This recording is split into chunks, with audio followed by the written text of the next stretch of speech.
సుగంధమేదు మనస్సునే హరించగా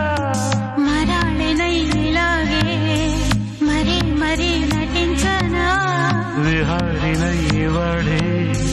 దివి భువి సృశించనా గ్రహములు పాడిన పల్లవికి జాబిలి ఊగెనులే